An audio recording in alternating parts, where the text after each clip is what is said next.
Indrajit enters one more time. You guys know Indrajit, right? Indrajit once heard both Rama and Lakshmana, and then he thought that Rama and Lakshmana were killed, and he goes back to Lanka. So Indrajit comes one more time, and every time Indrajit comes, the Vanarasena suffers huge losses, because Indrajit knows the tricks of hiding himself and throwing and shooting the arrows. So he shoots like arrows hundreds and thousands in number, and everybody is falling for those arrows, because they can't even fight back. You don't know where the arrow is coming from. This guy is hidden. He takes a different form, or he hides himself. So literally nobody can do anything. At that point of time, Rama and Lakshmana, they come up with a trick. So what they decide is, you really can't fight this guy, because you can't even see him, and all the arrows that are coming from him are of stainless steel. Like, the steel is what is used in the arrows, so they're very harsh on the bodies. So and he uses a very powerful missile. I think missile from Brahma, but it's not Brahmastra. It is some other missile from Brahma. So Rama and Lakshmana decide that, okay, let this missile take over us. Take over meaning they won't die, they go unconscious. And at that point of time, this thing will come to a halt, and Indrajit will go back, and then we will see how we'll come up with a plan of taking care of Indrajit, like killing Indrajit. So they fall unconscious, and the minute they fall unconscious, the Vanarasena is again lost its morale, right? Like now their king is gone. King is not gone, but king is down. So they're worried. So what happens is Sushena is the father of Tara, if you remember. Sushena, Jambavan, Sugriva, all these people, they come together and they discuss. And Sushena tells Hanuman that there is a special herb in Himalayas, and I think it is in the Rishabha mountain. I don't remember the name of the mountain. Rishabha mountain. You need to go and get that. Only that can save Rama and Lakshmana at this point.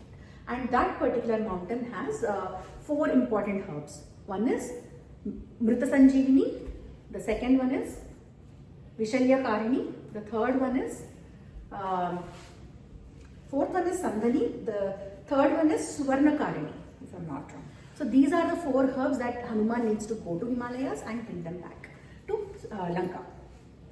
So Hanuman immediately takes a flight. In the sense, he flies to Himalaya, and the minute he goes to Himalaya, he lands there. All these herbs hide themselves, like they are not appearing to Hanuman, and moreover Hanuman cannot recognize what is what, which herb is what. So what he does, he uproots the entire mountain, entire hill, and he carries it to Lanka. So you must have seen a lot of pictures where Hanuman is carrying a mountain in his hands like this, right? It is from this particular episode.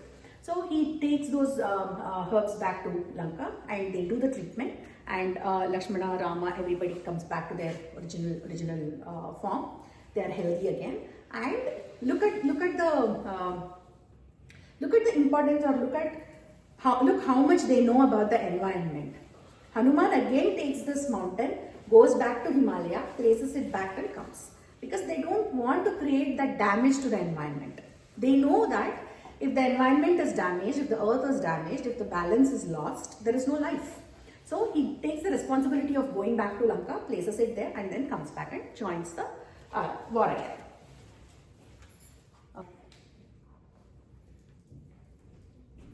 And then the battle resumes.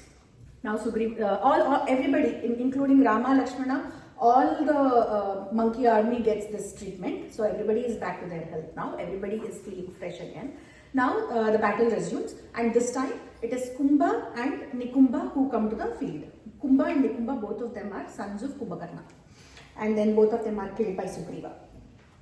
Okay, the Makaraksha comes to the war, and he is very powerful. Ravana has lots of hopes pinned on Makaraksha, and then Makaraksha comes and fights with Rama himself, and after a few hours battle, he is also killed. After he is killed, then Ravana instructs Indrajit again to enter the battlefield. There is nobody else left, right? There are hardly any people left. So when Indrajit is ordered, Indrajit goes, and Indrajit wants to bring the willpower of Rama down. So if you have seen, I think most of you have seen that in the movies, he creates an illusionary image of Sita, and he takes that Sita in his chariot to the battlefield. And Hanuman sees that. Rama is not in the scene. Hanuman sees her. Hanuman can recognize Sita, right? Nobody else knows how Sita looks except for Hanuman, Rama and Lakshmana. So Hanuman sees that, and Hanuman is wondering in his head, like, what is his plan now? Why did this guy bring a woman and female into the battleground? And in front of Hanuman, he slashes the throat of the illusionary image of Sita. And Hanuman gets really angry, and he fights back a lot. And but then he has to take that news back to Sri Rama, right? So he takes that news back to Sri Rama, and he tells Rama that Sita has been killed by this guy. And Rama is down. Rama is sobbing. Rama almost faints. And then Vibhishana comes and tells him, no, don't fall for these kind of tricks. These are the conjuring tricks of Indrajit, and he knows how to create things that are illusionary, and he can do all those kind of tricks. So don't fall for it. Don't worry, nothing has happened to Sita. Because Vibhishana has spies inside Lanka as well, right? So it is easier for him relatively to get the news. So he confirms to Rama that Sita is not killed, or she's not sick or anything, she's fine. And then a fierce battle happens again between Lakshmana and Indrajit.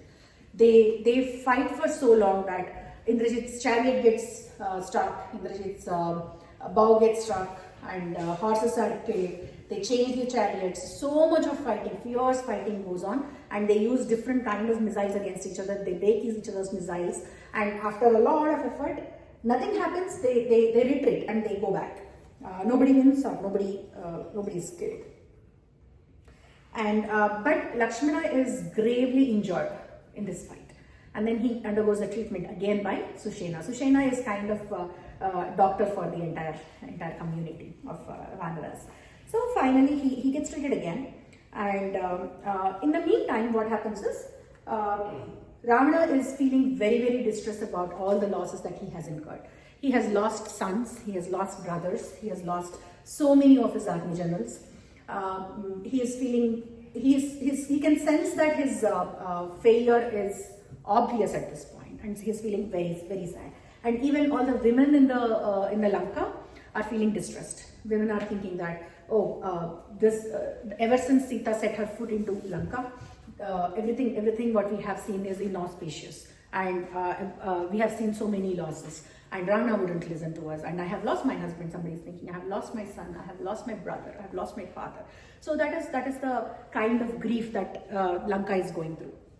Okay, and then this time Ravana gets into the battlefield. Ravana fights with almost everybody. Ravana fights with Sugriva, Ravana fights with Angada, Neela, Nala, Jambavan, Hanuman, Lakshmana, Rama. Everybody fights with him. And finally, after a certain point, Rama breaks his chariot. Rama hurts him so much that Ravana retreats from the battlefield. Ravana is going back. Ravana decided to go back from the battlefield. He goes back. He hurt, and then he sends another guy called Mahapashva. Mahapashva is another demon, and Mahapashva is also killed by Angada. So in every episode, wherever these people are killed, the details of battle are given in a very great length. Like if you read through it, each person is killed in a different way. There are no two people are killed in the same way. So somebody's head was hurt, like somebody's head was smashed, somebody was hurt in their chest, somebody had a huge pounding in their chest, and how the blood is oozing, and the entire battleground right now is looking like it's a huge pile of flesh, and blood is literally flowing through the battlegrounds at this moment. That is how ferocious that area looks at this moment. But I'm not really going into the details of how each person is killed. And we won't be able to finish this in the next 3 or 4 episodes also if I did that. Okay, and then finally Mahapashpa is killed. Who are remaining right now? Only Indrajit and Ravanasura are remaining. And Indrajit, he performs a sacrificial ritual. There is a devi called Nikumbila Devi. They pray, all these demons, they pray Nikumbila Devi so much, and he's performing a sacrificial sacrifice in front of Nikumbila Devi. There is a ritual that he's doing, and if he finishes that, he can acquire more conjuring tricks. So he's doing that, and Vibhishana gets to know about it. Vibhishana knows a lot of the internal details of Lanka, right? So Vibhishana takes Lakshmana to the place where this ritual is happening, and and in that spot, these two people, Vibhishana and Indrajit, they get into a war of words. He says that you have betrayed my dad. You have gone and joined your hands with Rama. You have betrayed my dad. And there the battle happens again. And this time, Lakshmana slashes the head of Indrajit.